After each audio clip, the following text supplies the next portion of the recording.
അസ്സലാമു അലൈക്കും വറഹ്മത്തുള്ളാഹി. അൽഹംദുലില്ലാഹ് വസ്സലാത്തു വസ്സലാമു അലാ റസൂലില്ലാഹ് വഅലാ ആലിഹി വസഹ്ബിഹി അജ്മഈൻ. അമ്മാ ബഅദ്. സഹോദരങ്ങളെ, കഴിഞ്ഞ ഏതാനും വർഷങ്ങളായി ചില ഖുബൂരി പുരോഹിതന്മാർ കേരള മുസ്ലിങ്ങൾക്കിടയിൽ വ്യാപകമായി പടർത്താൻ ശ്രമിച്ചുകൊണ്ടിരുന്ന ഒരു വിഷമരുന്നാണല്ലോ CM മടവൂർ എന്ന വ്യക്തിയും അയാളെ ചുറ്റിപ്പറ്റി നടക്കുന്ന കള്ളക്കറാമത്ത് കഥകളും. അനിയന്ത്രിതമായി വ്യാപിച്ചുകൊണ്ടിരുന്ന ഈ വിഷപദാർത്ഥത്തിൻ്റെ വ്യാപനത്തിന് താൽക്കാലികമായിട്ടാണെങ്കിലും ശമനം കിട്ടിയ സംഭവവികാസങ്ങളാണ് കഴിഞ്ഞ ആഴ്ചകളിൽ കടന്നുപോയത്.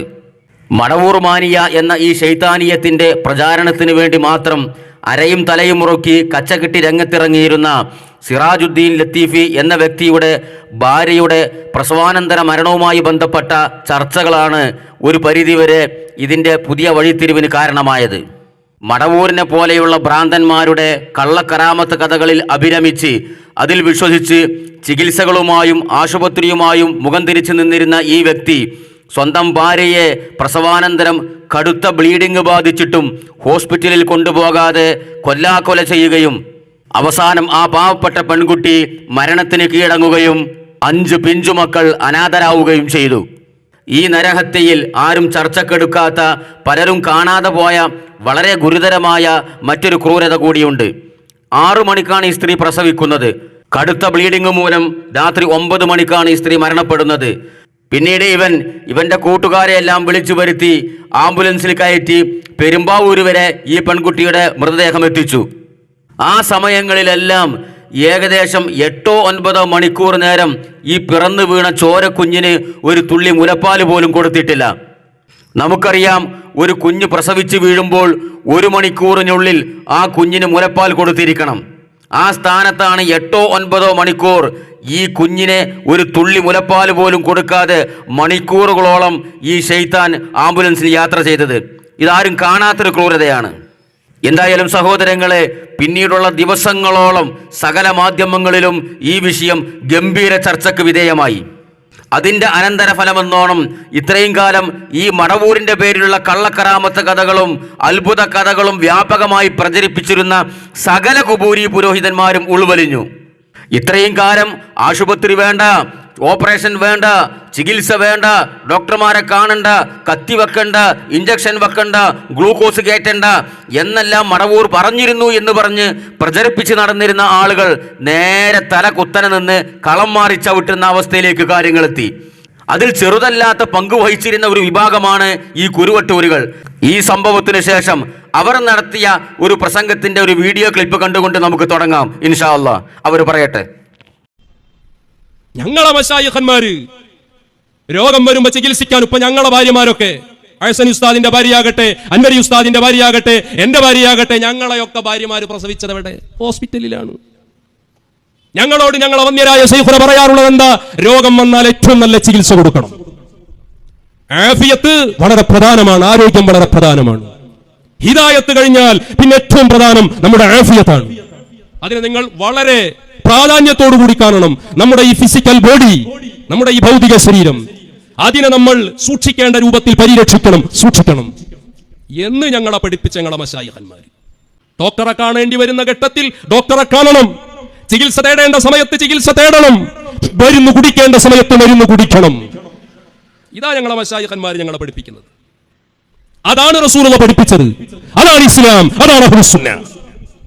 അല്ലാതെ മരുന്ന് കുടിക്കണ്ട, ഡോക്ടറെ കാണണ്ട, ചികിത്സ തേടണ്ട, ഇത് ഇസ്ലാമല്ല.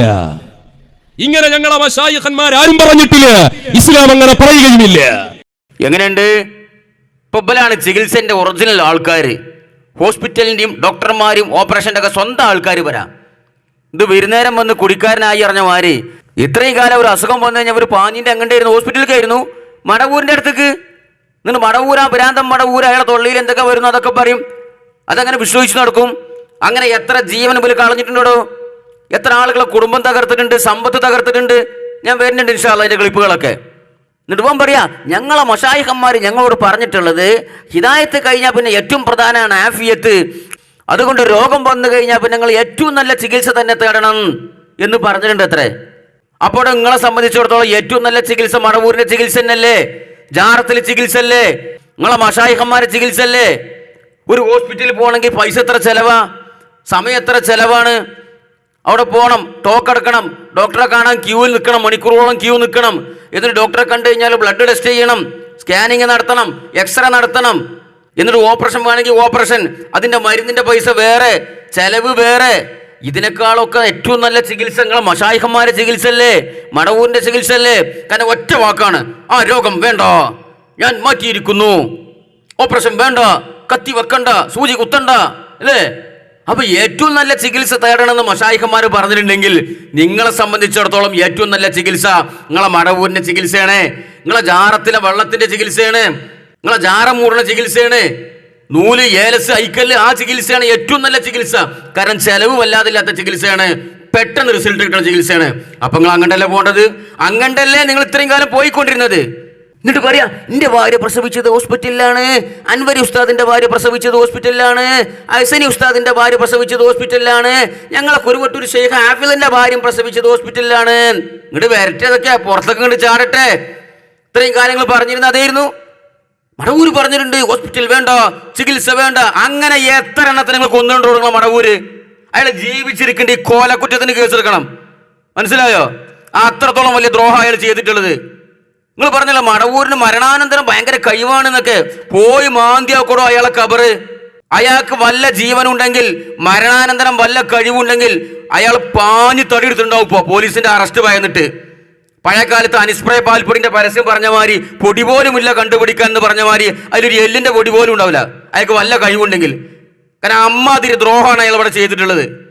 പിടിച്ചോളി ഒന്നാമത്തെ തെളിവ്. പോയി ഞാൻ എൻ്റെ സ്വന്തം പെങ്ങൾക്ക് അസുഖം ബാധിച്ചു, ബ്രെയിൻ ട്യൂമറായിരുന്നു. ഈ ബ്രെയിൻ ട്യൂമറിന് വേണ്ടിയിട്ട് ഞാൻ പോയി ഷെയ്ഖുനാൻ്റെ അടുത്ത് പോയി. ഞാൻ പറഞ്ഞു എൻ്റെ പെങ്ങൾക്ക് സുഖമില്ല, എൻ്റെ പെങ്ങളെ രോഗം സുഖമായി കിട്ടണം എന്ന് ഞാൻ പറഞ്ഞപ്പോൾ എന്തൊക്കെ അതിൻ്റെ കാര്യങ്ങളൊക്കെ അന്വേഷിച്ചു എന്നോട്. ഞാനൊക്കെ പറഞ്ഞു കൊടുത്തു. ആ ഡോക്ടർ പേര് എന്താണെന്ന് ചോദിച്ചു. അവൻ ആര്? അവൻ്റെ പേര് ഉദയഭാനു. അവൻ കാഫിർ. ഇതാ പറഞ്ഞത് എന്നോട്. വേണ്ട, ആ ഓപ്പറേഷൻ ചെയ്യുന്ന പരിപാടിയൊന്നും വേണ്ട, അത് സുഖമാകും എന്ന് പറഞ്ഞു. അങ്ങനെ അക്കാലത്ത് തന്നെ കോയപ്പാപ്പാൻ്റെ അടുത്തും പോയി. ഞാൻ ഷെയ്ഖുനാൻ്റെ അടുത്ത് നിന്ന് നേരെ പോയത് കോയപ്പാപ്പാൻ്റെ അടുത്തേക്കാണ്. അവിടെ പോയിട്ടും ഈ കേസുകളൊക്കെ ഞാൻ പറഞ്ഞു കൊടുത്തു. കോയപ്പാപ്പിയും പറഞ്ഞു വേണ്ട, ഓപ്പറേഷൻ വേണ്ട എന്ന് പറഞ്ഞു. അവൾ ഗർഭിണിയായിരുന്നു. ഗർഭിണിയായ ആ പെങ്ങൾ ആ ഗർഭത്തോടു കൂടി പ്രസവിക്കാതെ മരിക്കുകയാണുണ്ടായത്. ഓപ്പറേഷൻ വേണ്ടെന്നാ പറഞ്ഞു. ഓപ്പറേഷൻ വേണ്ട. അവൻ ഉദയഭാനു, അവൻ കാഫിർ. ഇതാണ് എന്നോട് പറഞ്ഞത്. ആയിക്കോട്ടെ.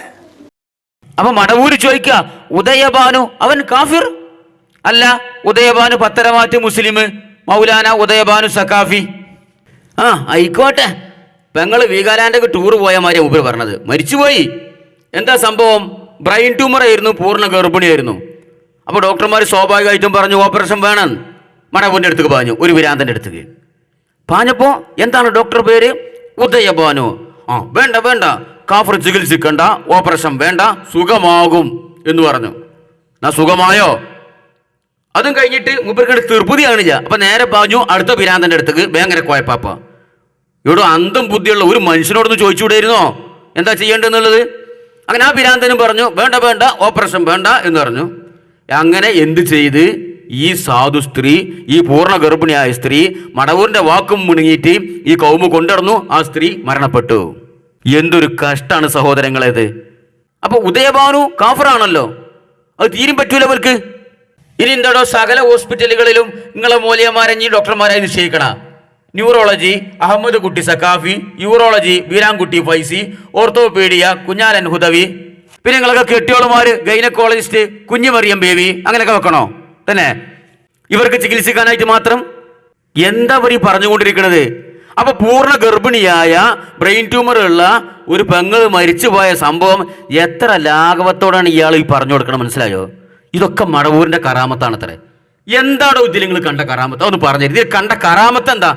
തരക്കേടില്ല, ഓപ്പറേഷൻ വേണ്ട, സുഖമാവെന്ന് പറഞ്ഞിട്ട് മടവൂരിന്റെ വാക്ക് വിശ്വസിച്ചിട്ട് ആ സ്ത്രീ രക്ഷപ്പെട്ടു, അവൾ പ്രസവിച്ചു, ആ കുട്ടിക്കൊരു കുഴപ്പമില്ലാതെ ജീവിച്ചു എന്നൊക്കെ പറയുകയാണെങ്കിൽ ഈ ശൈത്താനിയത്തിന്റെ ഭാഗമാണെന്ന് വിചാരിക്കാം. ഇതാ സ്ത്രീയെ കൊന്നുകളഞ്ഞു എന്നിട്ടാണ് ലാഘവത്തോടെ പറയണ്ട് ഇതാണ് മടവൂരിന്റെ കറാമത്ത്. കേള്. ഇനി ഓപ്പറേഷൻ വേണ്ട എന്ന് പറഞ്ഞിട്ട് സാക്ഷാൽ മടവൂർ തന്നെ ഓപ്പറേഷൻ ചെയ്തൊരു കേസുണ്ട്. അപ്പൊ യുവന്മാർക്ക് മറ്റുള്ള ഡോക്ടർമാർ ഓപ്പറേഷൻ ചെയ്യുന്നതിനെ കുറിച്ചുള്ള വലിയ എതിർപ്പ് എനിക്ക് തോന്നുന്നത്. കാരണം മടവൂർ തന്നെ ഓപ്പറേഷൻ ചെയ്തിട്ടുണ്ട്. പറയട്ടെ, ഏറ്റവും വലിയ തള്ളൽ വിരൻ പകരാ. എന്റെ ഒരു സുഹൃത്ത് സി എമ്മിനെ പറ്റി ഇങ്ങനെ ഹോസ്പിറ്റലിന്റെ കാര്യം പറഞ്ഞ, ഓപ്പറേഷന്റെ കാര്യം പറഞ്ഞ സി എം അപ്പ പറയും കത്തി വെക്കരുത്, കാഫിർ തൊടരുത് എന്നൊക്കെ പറയും. പിന്നെ ചെയ്താൽ അപകടവുമായിരിക്കും. സി എം വലിയുല്ലാഹി അങ്ങനെ പറഞ്ഞ സംഭവങ്ങളിലൊക്കെ വലിയ വലിയ കഥകളുണ്ട്.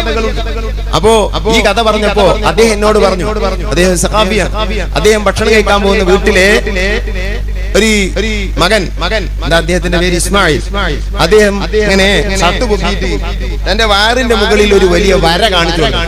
ഇതിന്റെ കഥ സി എം ആണ് ഇതിന്റെ പിന്നിലുള്ള കഥ എന്ന് പറഞ്ഞു. എന്താന്ന് ചോദിച്ചു. വാപ്പ സി എമ്മിന്റെ ആളാ, മറ്റ് ഇദ്ദേഹം അല്ലാത്ത ഒന്നോ രണ്ടോ മക്കളുണ്ട്, അവർ അഭ്യസ്തരായ ആളുകൾ, ഭൗതികന്മാർ.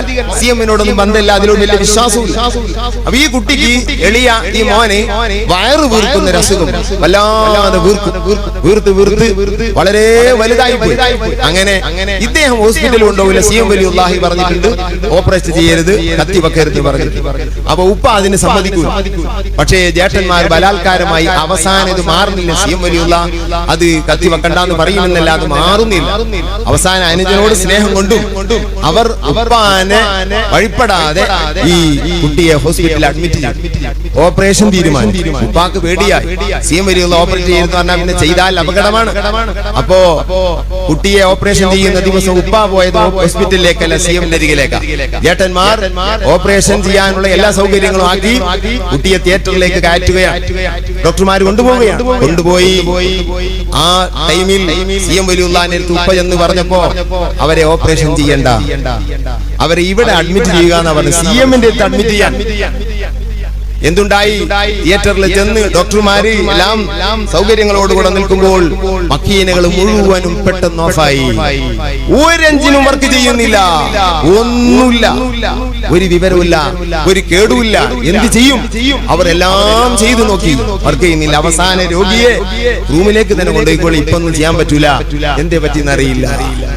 അപ്പൊ ചേട്ടന്മാര് കാര്യം പിടുത്തം കിട്ടി. സി എമ്മിന്റെ അരികിലേക്ക് കൊണ്ടുചെന്ന് അവരെ ഇവിടെ നിർത്തുക എന്ന് പറഞ്ഞ് സി എമ്മിന്റെ റൂമിൽ അന്ന് രാത്രിയിൽ ആ കുഞ്ഞൻ അനുഭവിക്കുകയാണ്. സി എമ്മും മറ്റ് ആരൊക്കെ വന്ന് ആ കുഞ്ഞിന്റെ വയറ് ഓപ്പറേറ്റ് ചെയ്യുകയും അതിൽ എന്തൊക്കെയാണ് ഒഴിവാക്കുകയും തുന്നുകയും നേരം പുലരുമ്പോഴേക്കും സുഖമാവുകയും ചെയ്തു. ആ തുന്ന് ഇന്നും ആ ചെറുപ്പക്കാരന്റെ വയറിന്റെ മുകളിൽ ഞാൻ കണ്ടു എന്ന് ആ സഹോദരൻ, ആ സഖാഫി ഉസ്താദ് എന്നോട് പറഞ്ഞു. ഇതാണ് സി എമ്മിന്റെ സ്വഭാവം. ഇതൊക്കെ വിശ്വസിക്കണ ഒരു കൗമി എങ്ങനെയോ ഭാര്യമാരെ ഹോസ്പിറ്റലിൽ കൊണ്ടുപോവുക? ഹോസ്പിറ്റൽ വേണ്ട, ചികിത്സ വേണ്ട, ഇനി ഓപ്പറേഷൻ വേണോ? നിർണായക ഘട്ടത്തിൽ മടവൂർ വന്നിട്ട് ഓപ്പറേഷൻ ചെയ്യും. ദളപതിന്റെ സന്ദേശം. മടവൂരിന്റെ വാക്കും ധിക്കരിച്ചിട്ട് ഹോസ്പിറ്റലിൽ കൊണ്ടുപോയി ഓപ്പറേഷൻ തിയേറ്ററിൽ കയറ്റി നോക്കുമ്പോൾ എല്ലാ മെഷീനും കേടായി. ഡോക്ടർമാർ വരെ അത് ആകെ അന്തം വിട്ടു. കാരണം അങ്ങനെ പെട്ടെന്ന് കേടാണ് മെഷീനല്ലല്ലോ ഓപ്പറേഷൻ തിയേറ്ററിൽ വേണ്ടത്. ഒരാളെ സർജറി ചെയ്തുകൊണ്ടിരിക്കുമ്പോൾ കേടായി എന്താ ചെയ്യാം? അപ്പോൾ ഒരു മെഷീനും വർക്ക് ചെയ്യണില്ല. അങ്ങനെ ഡോക്ടർമാർ ആ മോണിറ്റർമാർ ഒന്ന് തട്ടി വെക്കി, വല്ല അതിൻ്റെ ബാറ്ററിയൊക്കെ ഒന്ന് മാറ്റിയിട്ട് നോക്കി, വല്ല ബാറ്ററി കംപ്ലൈൻ്റ് ആണോ, മറ്റേ മെഷീനും തല കുത്തനൊന്ന് കുലുക്കി നോക്കി, ഒക്കെ നോക്കി, ഒരു രക്ഷയില്ല. അപ്പം ഞാൻ കൊണ്ടുപോയിക്കോളി, എന്തോ തകരാറ് സംഭവിച്ചിട്ടുണ്ടായിരുന്നു. അങ്ങനെ മടവൂരിൻ്റെ അടുത്ത് കൊണ്ടുപോയി. അന്ന് രാത്രി ഇങ്ങനെ മടവൂർ ഡോക്ടർമാരെ കുപ്പായ കെട്ടിട്ട് ഇങ്ങനെ വരികയാണ്. Doctor C M Madavoor, MBBS urologist, അങ്ങനെ അസിസ്റ്റന്റുമാർ, കുറേ നേഴ്സുമാരും ഒക്കെ പാടെ വന്നിട്ട് ഓപ്പറേഷൻ ചെയ്തു. ഈ മൊയ്ന്തിന്റെ വയറും അതിന്റെ അടയാളം ഉണ്ടെന്നായി പറഞ്ഞത്.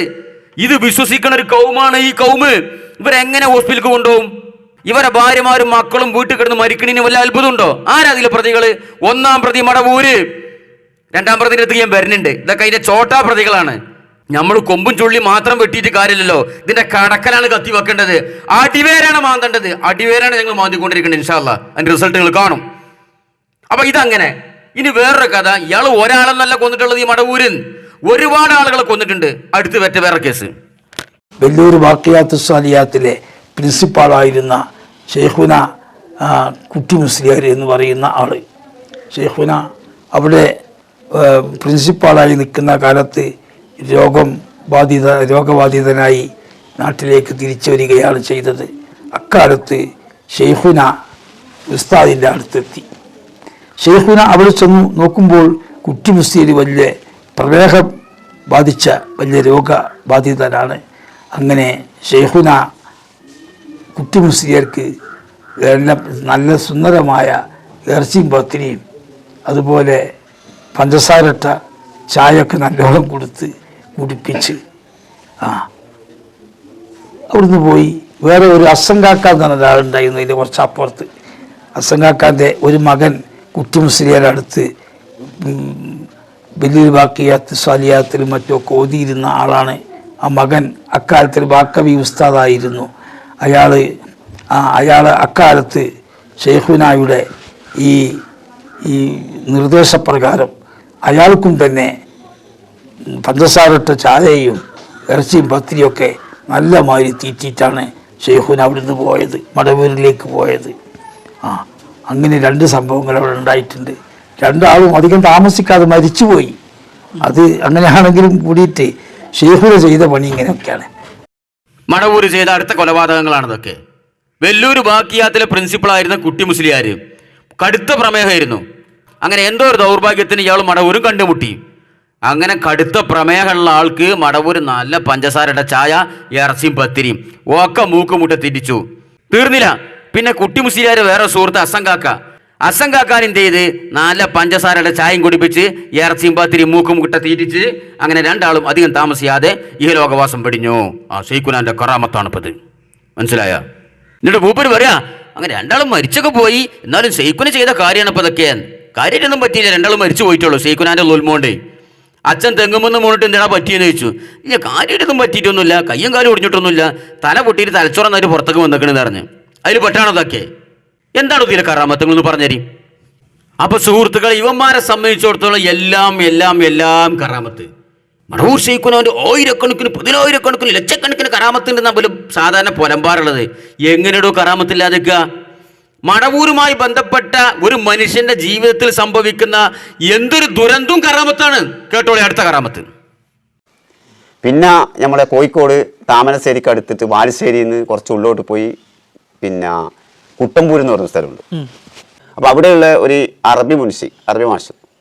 അപ്പോൾ ആ ഭാഗത്തുള്ള അന്നത്തെ കാലത്ത് മടവൂർ ഷെയ്ഖിനോട് ചോദിക്കാതെ ഒരു പണിയും ആരും ചെയ്യാറില്ല. അപ്പോൾ മൂപ്പരെ കുടുംബത്തിൽപ്പെട്ട ഒരാൾ പിന്നെ ഒരു ബസ് വാങ്ങാൻ വേണ്ടിയിട്ട് പരിപാടിയിട്ട് അങ്ങനെ ബസ് മേടിക്കാൻ വേണ്ടിയിട്ട് വഴിച്ചെല്ലാം വരച്ചപ്പം മടവൂർ ഷെയ്ഖിനോട് പറഞ്ഞിട്ട് വാങ്ങാനില്ല. ഞങ്ങൾക്ക് അവിടെ പോയി അവിടെ സംഗതിയെല്ലാം അവതരിപ്പിച്ച് ഇങ്ങനെ ബസ് വാങ്ങണ്ട ബൈക്ക് വാങ്ങിയാൽ മതി. അപ്പോൾ സ്വാഭാവികമായിട്ട് ഷെയ്ഖിനെ പറഞ്ഞ് ബസ് വാങ്ങണ്ട ബൈക്ക് വാങ്ങിക്കോ. അപ്പം പോയാൾക്ക് സ്വാഭാവികമായിട്ട് മൂടൗട്ട് വരുമല്ലോ. ബസ്സും ബൈക്കും ഇവിടെ കിടക്കുന്നു. ബൈക്ക് ഇങ്ങനെ നമുക്ക് കറങ്ങാനും പോകാനും വരാനും പറ്റുമെന്നല്ലാണ്ട് ബസ് പോലെയല്ല. ബസ് ഒരു വരുമാന മാർഗം കൂടിയാണ്. അപ്പം പിന്നെ അവിടെ അങ്ങനെ വന്നപ്പം പോയാൾക്ക് പൊതുവെ ഒരു ടെൻഷനായി. അപ്പം ഒപ്പരം ഇയാൾ പറഞ്ഞു എന്തായാലും വാങ്ങണം, കാരണം ഷെയ്ഖുന പറഞ്ഞതല്ലേ, കാരണം അതുപോലെ വിശ്വാസമില്ല ഉണ്ട്, വാങ്ങണമെന്ന് പറഞ്ഞു. അങ്ങനെ വാങ്ങി. മനസ്സിൽ തൃപ്തിയോടുകൂടി വാങ്ങുന്നതല്ല, ഷെയ്ഖുന പറഞ്ഞതിൻ്റെ പേരിൽ വാങ്ങാണ്ടിരിക്കാൻ പറ്റില്ലല്ലോ. അങ്ങനെ വാങ്ങി 3-ാമത്തെ ദിവസം ബൈക്ക് ആക്സിഡൻ്റ് ആയി. ഒന്നും പറ്റിയിട്ടൊന്നുമില്ല, ആക്സിഡൻ്റ് ആയി. അപ്പോൾ സ്വാഭാവികമായിട്ട് ഷെയ്ഖുനാൻ്റെ അടുത്ത് പോകുമല്ലോ. അപ്പോൾ ഇനി ബസ് വാങ്ങിക്കോന്നു. എന്താണോ ഇതിലെ കറാമത്ത്? അപ്പൊ കുട്ടമ്പൂർ ഭാഗത്തുള്ള ഒരു അറബി മനുഷ്യ, അയാൾ ചിലപ്പോൾ റിട്ടയർ ആയപ്പോൾ കുറച്ച് പൈസ കിട്ടിയിട്ടുണ്ടാവും. എന്തോ ആകട്ടെ, കുറച്ച് പൈസ ഒക്കെ കയ്യിലുണ്ടല്ലോ, അപ്പൊ ഒരു വരുമാന മാർഗം എന്നുള്ള ഒരു ബസ് വാങ്ങാ എന്ന് വിചാരിച്ചിട്ട് ഇയാളാണെങ്കിൽ മടവൂരിനോട് ചോദിക്കാതെ കക്കൂസിലും പോകില്ല, കുളിക്കുച്ചൂല, തിരുമ്പൂല, അങ്ങനത്തെ ഒരാളാണ്. ആ ഭാഗത്തൊക്കെ അങ്ങനത്തെ ആൾക്കാരായിരുന്നു അത്രേ. അങ്ങനെ മടവൂരിനോട് പോയി ചോദിച്ചപ്പോൾ ഒരു ബസ് വാങ്ങണം എന്ന് പറഞ്ഞു. അപ്പോൾ മടവൂർ പറഞ്ഞു ബസ് വേണ്ട, ബൈക്ക് വാങ്ങിയാൽ മതി. ഇയാൾ ആകന്തം പൊട്ടു. കാരണം ബസ്സാണെങ്കിൽ ഡ്രൈവറെയും കണ്ടക്ടറെയും ക്ലീനറെയും ഏൽപ്പിച്ചുകൊണ്ട് പരിയിരുന്നാൽ മതിയല്ലോ, പൈസ മാത്രം വാങ്ങിയാൽ മതിയല്ലോ. ബൈക്കിൽ ഇപ്പോൾ ഡ്രൈവർ ആക്കാൻ പറ്റില്ല, ഇയാൾക്ക് വലിയൊരു എയിമൊന്നും ഉണ്ടാവില്ല, ബൈക്ക് കൂട്ടി എയിമുണ്ടാവില്ല. ഏതായാലും മടവൂർ പറഞ്ഞല്ല എന്ന് വിചാരിച്ചിട്ട് ബൈക്ക് വാങ്ങി. 3-ാം ദിവസം കൊണ്ടേക്കൊണ്ട് ബൈക്ക് കൊണ്ടുപോയി ആക്സിഡൻ്റ് ആക്കി.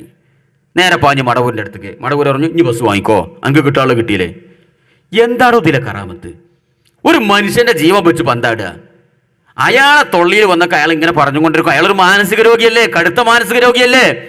അയാളെക്കാട്ടി പിരാന്ത് ഈ കൗമിന്. അയാൾ എന്താ പറയണോ അതൊക്കെ വേദവാക്യമായി അംഗീകരിച്ച് സ്വീകരിച്ച് ജീവിതം കുട്ടിച്ചോറാക്കുക. അങ്ങനെ ഒരു കൗമ് എത്ര എണ്ണത്തിന് അവർ കൊന്നിട്ടുള്ളത്. അയാൾ പറഞ്ഞ പോലെ സംഭവിച്ചില്ലെങ്കിലും അത് അയാളെ കറാമത്തായിട്ടാണ് വ്യാഖ്യാനിക്കുകയാണ്. അയാൾ രോഗം മാറുമെന്ന് പറഞ്ഞു, രോഗം മാറിയില്ല, വർഷങ്ങളോളായിട്ടും രോഗം മാറിയില്ല. അതും ഷെയ്ഖുനാന്റെ കറാമത്ത്. കേട്ടോളി വേറെ ചങ്ങായി പറഞ്ഞത്. ഓ അല്ല, നിങ്ങൾ നേരിട്ട് അനുഭവിച്ച അനുഭവങ്ങൾ പറയും. അതിന് പിന്നെ അനുഭവങ്ങൾ എന്ന് പറഞ്ഞാൽ മകൾക്ക് വേണ്ടിയിട്ട് പല പ്രാവശ്യം എന്ത് ചെയ്ത് മകൾക്ക് എന്താ പറ്റി? മകൾക്ക് അസ്മാ രോഗം ചെറുപ്പം മുതലേ. അതെ അതെ. അങ്ങനെ അവൾക്കിപ്പോൾ 50-60 വയസ്സോളായി. ഇപ്പോൾ അതേ രൂപത്തിൽ തന്നെ ഒരു നിലയിൽ എങ്ങനെ നിൽക്കുന്നുണ്ട്. ഷെയ്ഖിനടുത്ത് പോയി പറഞ്ഞിരുന്നോ? പറഞ്ഞിരുന്നു, ഞാൻ സുഖമാക്കിയെന്നൊക്കെ പറഞ്ഞ അതൊക്കെ സമാധാനമുണ്ട്. മകൾക്ക് അപസ്മാരം, ഇപ്പോൾ 56 വയസ്സൊക്കെ ഉണ്ട്. അപ്പോൾ മടവൂരിൻ്റെ അടുത്തൊക്കെ പോയി, മടവൂര് ഞാൻ സുഖമാക്കി എന്ന് പറഞ്ഞു. എന്നിട്ട് ഇപ്പോൾ ഇങ്ങനെ അതേമാതിരി ഇങ്ങനെ നിൽക്കുന്നുണ്ട്, ഒരു പോക്ക് അങ്ങനെ പോകുന്നുണ്ട്, സുഖമായ ചെറിയൊരു ആശ്വാസമൊക്കെ ഉണ്ട്. ഇതാണ് കറാമത്ത്. ഇതിലിപ്പോൾ എന്താ കറാമത്ത്?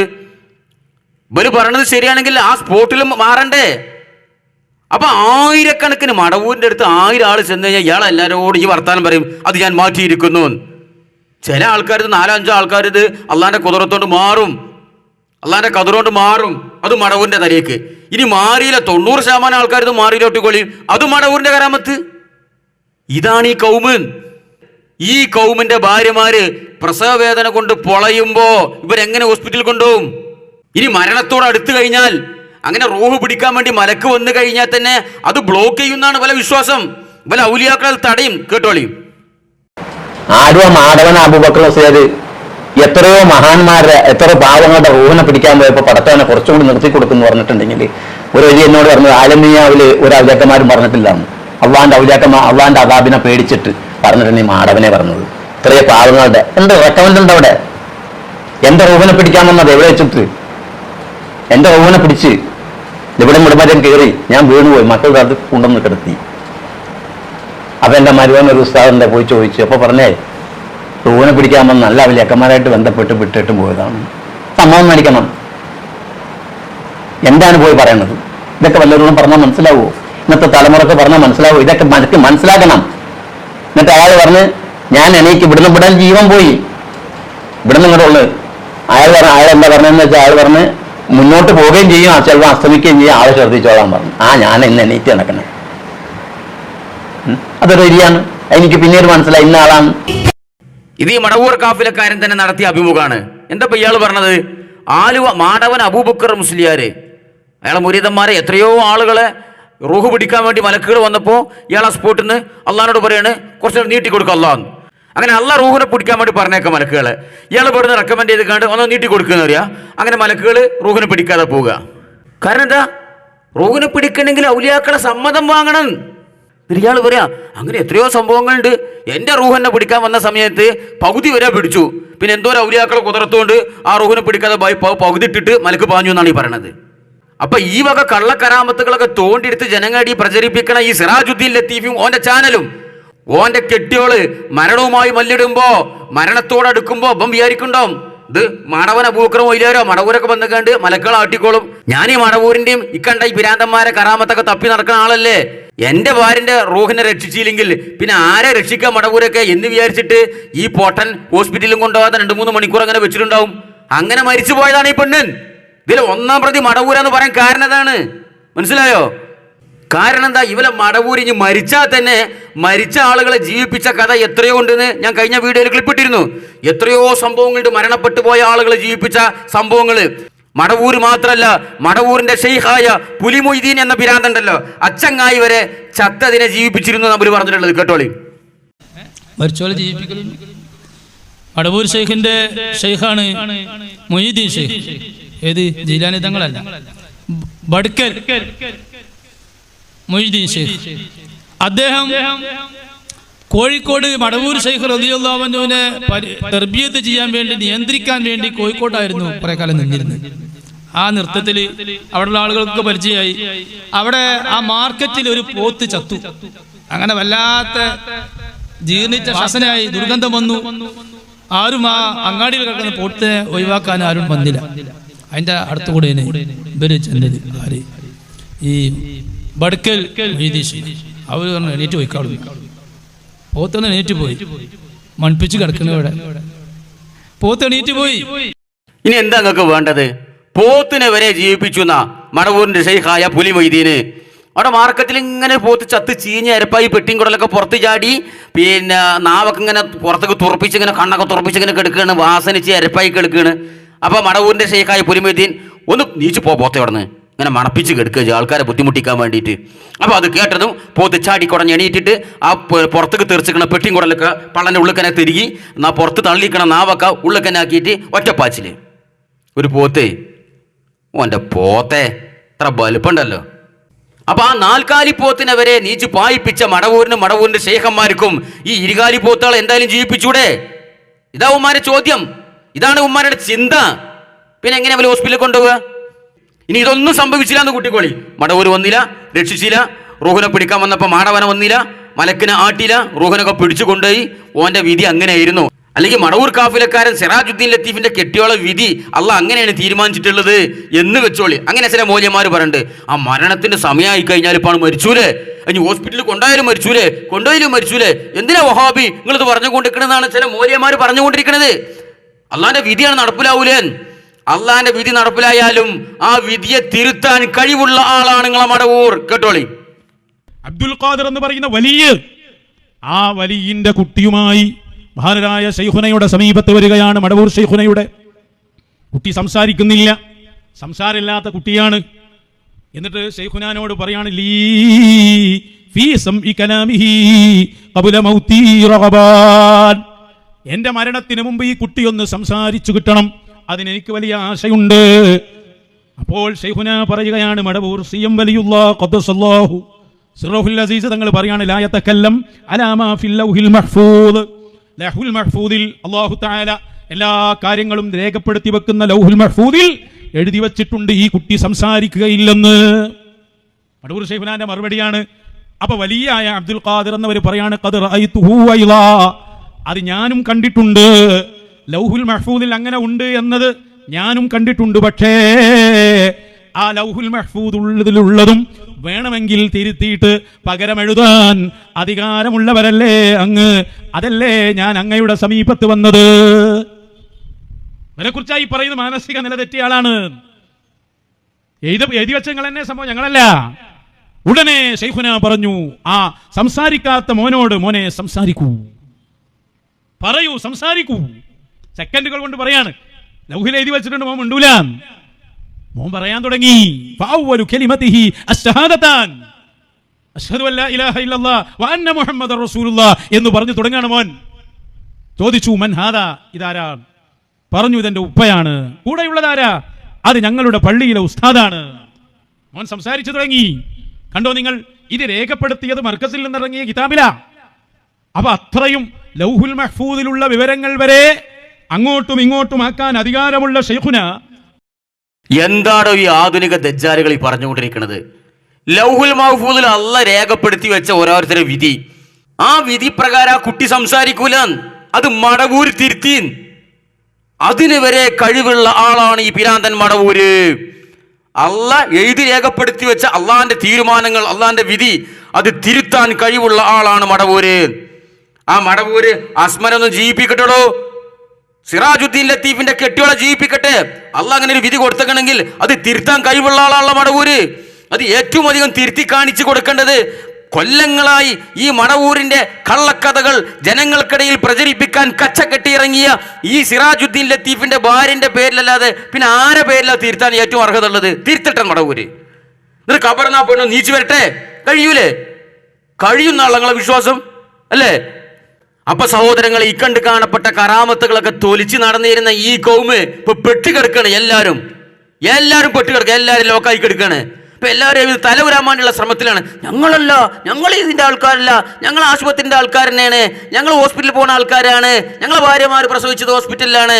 ഇപ്പൊ മലപ്പുറം ഭാഷയിൽ പറഞ്ഞ കാച്ചിയോനും ഇല്ല, കറന്നോനും ഇല്ല, ആരുമില്ല. ഇപ്പോ എല്ലാവരും ഹോസ്പിറ്റലിന്റെ ആൾക്കാരാ. എന്നിട്ട് ആ മരപ്പൊട്ടനോ സിറാജുദ്ദീൻ ലത്തീഫി ഓൻ ഉള്ളലും, ഇനി ഉള്ളിൽ കെടുക്കണമെങ്കിലും ഓൻ വിചാരിച്ചു കൊണ്ടിരിക്കണ്ടാവും. ഇപ്പോ ഈ കൗമൊക്കെ മടവൂര് രക്ഷപ്പെടുത്തിക്കോളും. കാരണം തൂക്കാൻ വിധിച്ച പ്രതിനെ വരെ മടവൂര് രക്ഷപ്പെടുത്തിയെന്ന കറാമത്ത്. കേട്ടോളി. അവിടെ കുഞ്ഞുമൊയ്തീൻ ഹാജി എന്ന് പറയുന്ന ഒരാൾ വെള്ളിമാട് കുന്ന് കുഞ്ഞുമൊയ്തീൻ ഹാജി ഉണ്ടായിരുന്നു. അദ്ദേഹത്തിൻ്റെ ഒരു അനുജൻ എന്തോ ആദിവാസികളായ ഒരു കൂട്ടം ആൾക്കാരുമായിട്ട് എന്തോ ബന്ധപ്പെട്ട് അതിൽ അവിടെ ചില കൊലകളൊക്കെ നടന്നു എന്നാണ് കേൾക്കുന്നത്. കൊല നടന്നത് കേസായി. അതിൽ ഈ ചങ്ങായിനെ തൂക്കാൻ വിധിച്ചിരുന്നു. ആളെ തൂക്കിക്കൊല്ലാൻ വിധിച്ചതായിരുന്നു എന്നാണ് പറഞ്ഞത്. അത് ഷെയ്ഖുനാൻ്റെ അടുത്ത് ചെന്ന് പറഞ്ഞപ്പോൾ ഈ കുഞ്ഞുമൊയ്തീനാജി നമ്മളുമായിട്ട് വലിയ ബന്ധമുള്ള ആളായിരുന്നു. അത് ഞങ്ങൾ നടത്തിക്കൊണ്ടിരിക്കുന്ന റാത്തീബിലും മൗലൂദിലും ഒക്കെ പങ്കെടുക്കുന്ന ഷെയ്ഖുനാൻ്റെ പരിപാടിയിലൊക്കെ പങ്കെടുക്കുന്ന ഒരാളായിരുന്നു അദ്ദേഹം. പലവട്ടം ഞങ്ങളുമായിട്ട് ബന്ധപ്പെട്ട ആളാണ് അദ്ദേഹം. ഈ കാര്യം അവിടെ ചെന്ന് പറഞ്ഞു, ഇങ്ങനെ എൻ്റെ അനുജനെ തൂക്കാൻ വിധിച്ചിട്ടുണ്ട് എന്നാ. ആ സമയത്ത് വേണ്ട, ആ കേസ് ഞാൻ വിട്ടിരിക്കുന്നു, അത് ഞാനത് വിട്ടു എന്നോട് പറഞ്ഞ് അങ്ങനെ ഷെയ്ഖുനാൻ്റെ നിർദ്ദേശപ്രകാരം ഇവർ ഒക്കെ വിട്ടുപോന്നു, കേസിൽ നിന്നൊക്കെ വിട്ടുപോന്നു, കഴിച്ചിലായി, രക്ഷപ്പെട്ടു. അപ്പോൾ വെള്ളിമാട് കുന്ന് കുഞ്ഞുമൊയ്തീനാജി അയാൾ മടവൂരിൻ്റെ ഒരു മുരീതായിരുന്നു, മടവൂരിൻ്റെ കാലിൽ നോക്കി ജീവിച്ചിരുന്ന ഒരു മുരീതായിരുന്നു. അയാൾ അനിയനെ എന്തോ ആദിവാസികളുടെ പ്രശ്നത്തിൽ ആദിവാസികളെ കൊന്നു, തൂക്കാൻ വിധിച്ചു. തൂക്കാൻ വിധിച്ചപ്പോൾ മടവൂരിൽ നിന്ന് പരാതി പറഞ്ഞു. മടവൂർ പറഞ്ഞു വേണ്ട ഓനെ തൂക്കണ്ടെന്ന് പറഞ്ഞു. എന്ത് തൂക്കണ കാര്യം പറയണത്? ഓൻ്റെ വെയിറ്റ് തുലാസുമ കയറ്റി നിർത്തിയിട്ട് തൂക്കണ കാര്യമല്ല, ഓനെ തൂക്കിക്കൊല്ലാൻ വിധിച്ചു. ആ തൂക്കിക്കൊല്ലാൻ വിധിച്ച ആളവരെ മടവൂർ രക്ഷപ്പെടുത്തി. ആരെ? മടവൂരിൻ്റെ മുരീദിൻ്റെ അനിയന്. അത്ര വിദൂര ബന്ധമുള്ള ആളെപ്പോലും മടവൂർ തൂക്ക് കയറിൽ നിന്ന് രക്ഷപ്പെടുത്തിയിട്ടുണ്ടെങ്കിൽ ഡയറക്റ്റ് ബന്ധമുള്ള ഈ സിറാജുദ്ദീൻ ലത്തീഫ് ഉള്ളിൽ കിടക്കല്ലേ, മടവൂരൊന്ന് രക്ഷപ്പെടുത്തട്ടെ. ഇനി റിമാൻഡ് കാലാവധി കഴിഞ്ഞ് ജാമ്യം കിട്ടിയ ശേഷം പറഞ്ഞിട്ട് കാര്യമില്ല, മടവൂരിൻ്റെ കൊറാമത്ത് എന്ന് പറഞ്ഞിട്ട് കാര്യമില്ല. പിറ്റേന്ന് തന്നെ രക്ഷപ്പെടുത്തേണ്ടിയിരുന്നു, പോലീസ് അറസ്റ്റ് ചെയ്ത് പിറ്റേന്ന് തന്നെ. അതിന് കഴിയൂല മടവൂരിന്. അത് അയാളെ ഫോഴ്സിലൊക്കെ ദ്രവിച്ചു പോയി, ഇനി ഒന്നിനും കൊള്ളൂലാനുള്ള കോലത്തിലൊക്കെ എടുക്കണിപ്പോ തന്നെ. എന്താ നിങ്ങൾ ഈ പറഞ്ഞുകൊണ്ടിരിക്കുന്നത്? തൂക്കാൻ വിധിച്ച പ്രതിനെ മാത്രമല്ല, ചെറിയ നിസ്സാര സംഭവത്തിന് വരെ മടവൂർ ചെയ്തിരുന്ന ഇടപെടലുകൾ മുരീദന്മാരെ രക്ഷിക്കാൻ വേണ്ടി. കേട്ടോളി. നമ്മുടെ പുകയൂരടുത്ത ഒരു സ്ഥലത്ത് ഒരു ചെറുപ്പക്കാരൻ സിഎമ്മുമായി ബന്ധമുള്ള ആൾ, വല്ലാത്ത ബന്ധമുള്ള അദ്ദേഹം സിഎം വലിയുള്ളാഹിയോട് ചോദിക്കാതെ ഒന്നും ചെയ്യാറില്ല. പക്ഷെ വലിയൊരു വിഷമത്തിൽപ്പെട്ടപ്പോ അദ്ദേഹം പിന്നെ കുറച്ച് പൈസ ലോണായിട്ട് എടുത്തു. അത് പാടില്ലല്ലോ, ഹറാമാണ്. അങ്ങനെ അദ്ദേഹം കുടുങ്ങി. അദ്ദേഹത്തിന് അല്പം ഒരു വീടും ഒരു ചെറിയ സ്ഥലവും അതിന്റെ പേരിലാണ് എടുത്തത്. സുബ്ഹാനല്ലാഹ്, വീട്ടാൻ കഴിയാതെ അദ്ദേഹത്തിന് ജപ്തി നോട്ടീസ് വന്നു. പലിശ അടക്കാൻ കഴിയാതെ വിഷമിച്ചു, പ്രയാസപ്പെട്ടു. അവസാനം സിഎം വലിയുള്ളാഹിന്റെ അരികിൽ ചെന്ന് പറയണത്, പലിശയുടെ കാര്യം സിഎമ്മിനോട് പറയാൻ തന്നെ പറ്റൂല, പക്ഷേ പറ്റിപ്പോയത് പറഞ്ഞേ പറ്റൂ. സിഎമ്മിന്റെ അരികിൽ ചെന്ന് പറഞ്ഞു. സിഎം വലിയുള്ളാഹി പറഞ്ഞു, പലിശ അടക്കണ്ട, അത് ഞാൻ വേണ്ടാന്ന് വെച്ചിരിക്കുന്നു. എന്താ സംഭവിച്ചതെന്ന് അറിയില്ല. ദിവസങ്ങൾ കഴിഞ്ഞു, പിന്നെ നോട്ടീസില്ല, ജപ്തി നോട്ടീസ് വന്ന അദ്ദേഹം പിന്നെ ഒന്നും അറിയുന്നില്ല. കമ്പ്യൂട്ടർ ഇല്ലാത്തൊരു കാലം. ആ കാലത്ത് അദ്ദേഹം പിന്നെ ഒരു മാസത്തിന് കഴിഞ്ഞ ശേഷം പിന്നെ ഈ ബാങ്കിൽ ചെന്നപ്പോ സുബ്ഹാനല്ലാഹ്, അദ്ദേഹത്തിന് നേരെ അവിടുത്തെ ഓഫീസർ വല്ലാതെ ചൂടായി. മനുഷ്യ, നിങ്ങൾ ബാങ്കിലെ ഉദ്യോഗസ്ഥന്മാരെ സ്വാധീനിച്ച് നിങ്ങൾ ഇവിടുന്ന് കാശെടുത്ത രേഖകൾ മുഴുവനും നിങ്ങൾ വലിച്ചിരിക്കുന്നു. നിങ്ങൾ ഇവിടുന്ന് പൈസ കൊണ്ടുപോയ ഒരു രേഖയും ഇവിടെയില്ല, മുഴുവനും ഇവിടുന്ന് നിങ്ങൾ ആരോ സ്വാധീനിച്ച് വലിച്ചിട്ടുണ്ട്. ഇദ്ദേഹം അത് അറിയില്ല. സിഎം വലിയുള്ളാഹി ചെയ്തതാ. സിഎം വലിയുള്ളാഹി വലിക്കൊന്നും വേണ്ട, അങ്ങ് ഇല്ലാതെയാക്കും സിഎം വലിയുള്ളാഹി. അന്നല്ല, എന്റെ ശബ്ദം കേൾക്കുന്ന സഹോദരിമാരെ സഹോദരന്മാരെ, ഇന്നും അങ്ങനെയാണ് സിഎം, എന്നും അങ്ങനെയാണ് സിഎം. അവിടുത്തെ വഫാത്ത് കൊണ്ട് ഒരു കുറവും സംഭവിച്ചിട്ടില്ല. മുഅ്മിനീങ്ങളും സ്നേഹികളും സ്നേഹജനങ്ങളും മുഴുവനും ഇത് അനുഭവിച്ചുകൊണ്ടിരിക്കുകയാണ്. സഹോദരങ്ങളെ, എന്താണ് ഈ ഹയവാനി പറഞ്ഞുകൊണ്ടിരിക്കുന്നത്? ഒരു ഹറാമായ കാര്യം, ബാങ്കിൽ നിന്ന് ലക്ഷങ്ങൾ പൈസ എടുത്ത്, ലോൺ എടുത്തുകൊണ്ട് പൈസ എടുത്ത്, അതിന്റെ പലിശ അടച്ചില്ല, മുതലും അടച്ചില്ല, അങ്ങനെ ജപ്തി നോട്ടീസ് വന്ന് അങ്ങനെ മടവൂര് തീരുമാനാക്കി. മടവൂര് ആ ബാങ്ക് പോയിക്കാണ്ട് എല്ലാ രേഖകളും വലിച്ചു എന്നായി പറയണത്. എന്നണ്ടല്ല, പലിശ ഒഴിവാക്കിയിട്ട് മുതലെങ്കിലും കൊടുക്കുക, അതും കൊടുത്തില്ല. കള്ളന്മാര്, കാട്ടുകള്ളന്മാര്, കള്ളന്മാർക്ക് കഞ്ഞി വെക്കണ കാട്ടുകള്ളന്മാരും. ആലിബാബി 40 കള്ളന്മാരും പറഞ്ഞ മാതിരിയാണ് ഈ സമസ്തയിലെ മുഷാവർ ഇങ്ങനത്തെ കുറച്ച് മല്ലന്മാരും. മനസ്സിലായോ? അപ്പൊ ബാങ്കിലെ സകല രേഖ പിൻവലിച്ചു, ഇയാളെ രക്ഷപ്പെടുത്തി മുരീദിനെ. ഈ മടവൂരിന് സിറാജുദ്ദീൻ ലത്തീഫിനെ രക്ഷപ്പെടുത്താനുള്ള ബാധ്യതല്ലേ? പോലീസ് സ്റ്റേഷനിൽ വന്നിട്ട് FIR ഒക്കെ ഒന്ന് പിൻവലിച്ചൂടെ? ഈ കമ്പ്യൂട്ടറിലാണെങ്കിൽ അതിന്റെ ഹാർഡ് ഡിസ്ക് വരെ അടിച്ചു കളയാനുള്ള കഴിവ് മടവൂരിനുണ്ടല്ലോ, അല്ലേ? കാരണം ഇപ്പം എന്താ പറഞ്ഞത്? ഇന്നും മടവൂർ അങ്ങനെ തന്നെയാണ്, എന്നും അങ്ങനെ തന്നെയാണ്. വഫാത്തായി എന്ന് വെച്ചിട്ട് അതിന്റെ കഴിവൊന്നും കുറഞ്ഞിട്ടില്ല. ഇന്നും മടവൂരിന്റെ അനുയായികളെ രക്ഷപ്പെടുത്താൻ പറയണോ കാഫിലക്കാരനെ. എടോ പകരക്കാരാച്ച് എവിടെ പോയി ഒളിച്ചിരിക്കാണ്? ഇത് ഷവ്വാലാണ് മാസം, മടവൂരിന്റെ ചാവടയന്ത്രം നടക്കുന്ന മാസമാണ്. ആ മാളത്തിൽ നിന്നും തല പുറത്തേക്കിട്ട് പുറത്തിറങ്ങ്. ഇതിന് മറുപടി പറയും. പകരയിൽ ഏത് മാളത്തിലാണോ ഒളിച്ചെടുക്കണത്? എവിടെ അനൊന്നും കാണുന്നില്ല. കുറച്ച് കാലമായിട്ട് ഇങ്ങോട്ട് രംഗത്തേക്ക് വലിച്ചിടുവന്. ഞാൻ കുറച്ച് കാര്യങ്ങൾ ചോദിക്കാണ്ട്, പൊതുജന വിചാരണ നടത്താണ്ട് ഇവനൊക്കെ എമ്മാതിരി തോന്നിയ സഭലൊക്കെ അവിടെ പറഞ്ഞു കൂട്ടിയത്. അപ്പൊ സുഹൃത്തുക്കളെ, ഇത് മാത്രല്ല, മടവൂരിന്റെ കറാമത്ത് മുഖേന ഹൃദയമില്ലാത്ത സ്ത്രീ ഇവിടെ ജീവിച്ചിരിക്കേണ്ടുന്ന ശാസ്ത്രലോകമേ ഞെട്ടാൻ തയ്യാറായിക്കൊള്ളുക. ഹൃദയമില്ലാത്ത സ്ത്രീ ഈ കേരളത്തിന്റെ മുന്നിൽ ജീവിച്ചിരിക്കുന്നു. കാഫിലക്കാരൻ തന്നെ പറട്ടെ. സാധാരണക്കാർക്കാണ് ഒരുപാട് അനുഭവങ്ങൾ. അതുപോലെ തന്നെ ഞങ്ങൾ ഒരേ സ്ഥലത്ത് ചെല്ലുമ്പോൾ അവരുടെ വീട്ടിൽ നിന്ന് അകത്തുനിന്ന് പറയും, ഉസ്താദെ ഞങ്ങൾക്കും പറയാനുണ്ട് അനുഭവം. സ്ത്രീകള് പറയാനുണ്ടോ? അങ്ങനെ എന്തോ ഇന്നൊരു ഉമ്മയുണ്ട്. ആ ഉമ്മ ഷെയ്ഖുനാക്ക് ഹൃദയത്തിന് കംപ്ലൈന്റ് ആയിട്ട് CM കാണാൻ വേണ്ടി ചെന്നു.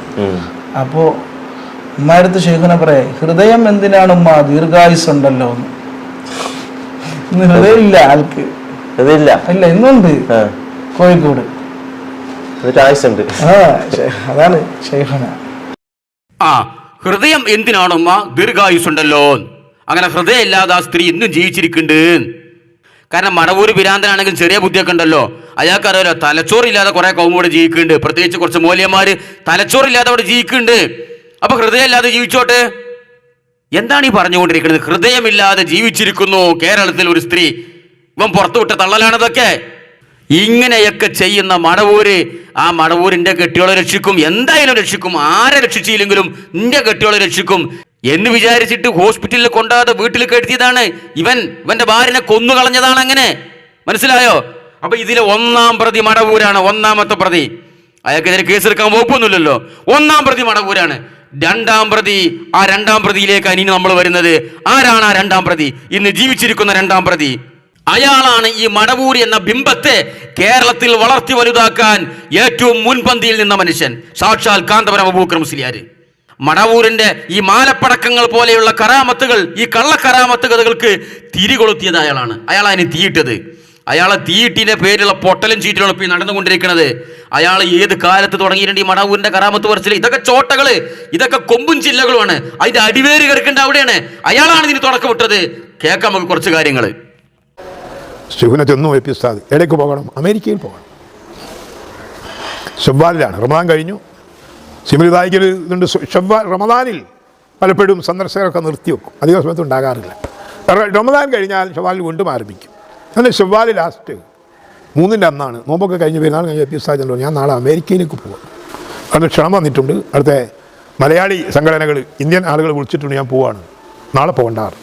സുബ്ഹാനല്ലാഹ്. ടിക്കറ്റൊക്കെയാണ്, പ്ലെയിൻ റെഡിയാണ്, യാത്രാ സൗകര്യമാണ്, ഒക്കെ വെച്ചിട്ടുണ്ട്. നാളെ പോകണ്ട. മറുചോദ്യമല്ല. എന്തുകൊണ്ടെന്നോ, ഞാൻ പോവുകയാണെന്നോ? ഇല്ല, ഞാൻ പോകുന്നില്ല. തിരിച്ചുവിട്ടിലേക്ക് പോയി. യാത്ര നിർത്തി. അമേരിക്കൻ യാത്ര നിർത്തി. കോഴിക്കോട്ട് പോയല്ല, അമേരിക്കൻ യാത്ര നിർത്തിയാൽ കാന്തപുരം. എന്നിട്ട് വീട്ടിൽ വന്നു. അതൊരു വ്യാഴാഴ്ചയാണ്. ഷവ്വാൽ 4-ന് എൻ്റെ വെള്ളിയാഴ്ച രാത്രി ഫോണ് വന്നു. ഷെയ്ഖുനാക്ക് പനിയുണ്ട്, കുറച്ച് അധികമാണ്. പക്ഷേ അത് രാവിലെ ആയതുകൊണ്ട് ഡോക്ടറെയും കൂട്ടി വീട്ടിലേക്ക് ഇവിടേക്ക് വരണം, കോഴിക്കോട്ടേക്ക് വരണം. ഷെയ്ഖുനാക്കൊരു നിബന്ധനയുണ്ട്, മുസ്ലിം ഡോക്ടർമാരാവുക വരുന്നത്.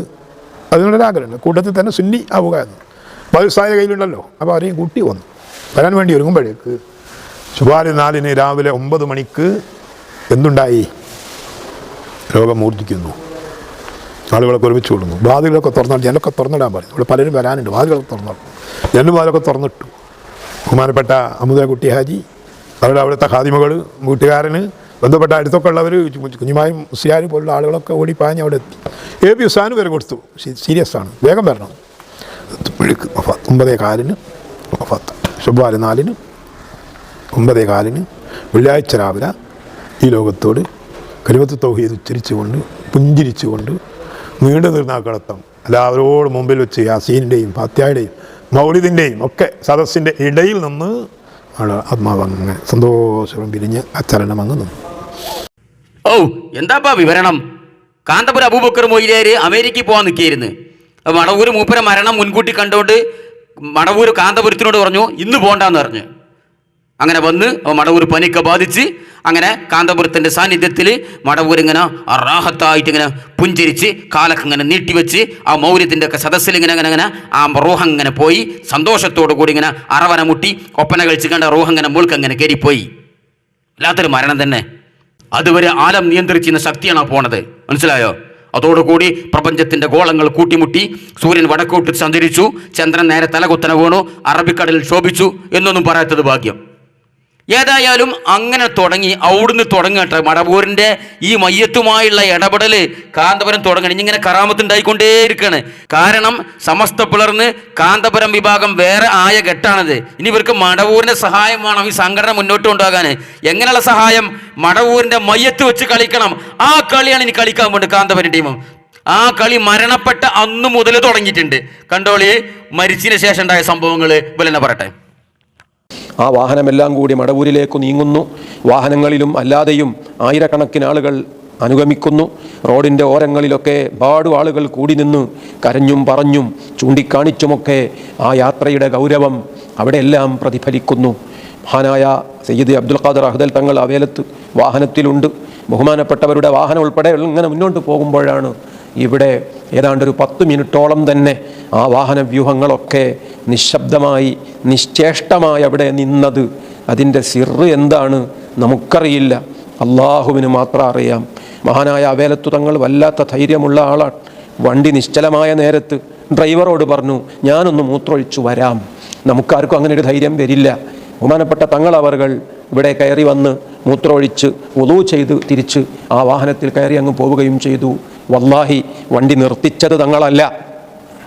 നമുക്കിന്നും അറിയില്ല എന്തുകൊണ്ടാണ് ആ ഒരു നിശ്ചല ദൃശ്യം ഇവിടെ അന്ന് അരങ്ങേറിയത് എന്ന്.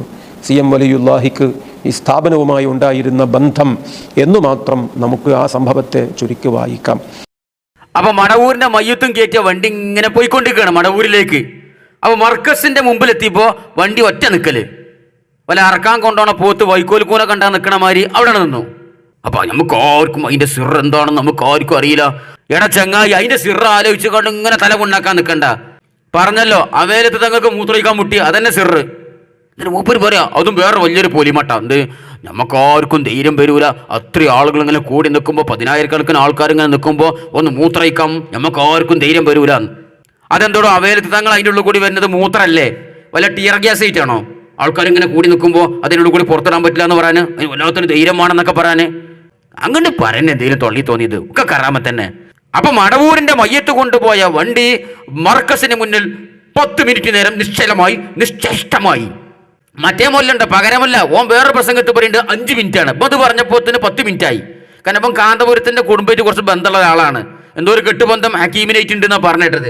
അപ്പൊ കുറച്ചും കൂടി സ്ട്രോങ്ങിൽ തള്ളണമല്ലോ. ഇരുമ്പ് കാന്തത്തിനോട് അടുക്കും തോറും ഇങ്ങനെ കുറച്ച് വലിവ് കൂടുമല്ലോ. അപ്പൊ ഉപ്പന്റെ പകരം 5 മിനിറ്റ് ഇവിടെ കൂട്ടിയതാണ്.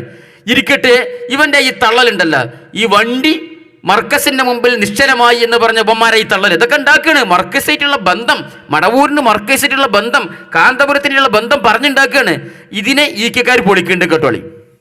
നോക്കൂ നിങ്ങൾ, CM വലിയുള്ളാഹിയുടെ പേരിൽ എത്ര നുണ പറഞ്ഞു ഇവർ. വരട്ടെ, ഓരോന്നോരോന്ന് വരട്ടെ. വണ്ടി ചാട്ടായില്ല. ആരെ വണ്ടിന്നറിയോ?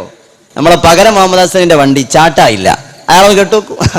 അപ്പോ മടവൂരിന്റെ ജനാസ കൊണ്ടുപോകുമ്പോൾ ആംബുലൻസ് ഇല്ല, കിട്ടാനില്ല. ഉസ്താദൊക്കെ ബന്ധപ്പെട്ട് മറ്റൊരു വണ്ടി, ഒരു ആംബുലൻസ് കിട്ടണമെങ്കിൽ അവർ ഉസ്താദിനെ ബന്ധപ്പെടണം. എന്തൊരു നുണയാണ്. പോട്ടെ, ഞാൻ വിശദീകരിക്കാം. അതിന്റെ പിന്നിൽ വെച്ച് വണ്ടി കൊണ്ടുപോയി മർക്കസിന്റെ ആ കവാടത്തിന്റെ അടുത്തെത്തുമ്പോൾ തനിയെ വണ്ടി നിന്നുപോയി. മടവൂരിൽ നിന്നു 5 മിനിറ്റിന് ശേഷമേ വണ്ടി ചാട്ടായുള്ളൂ.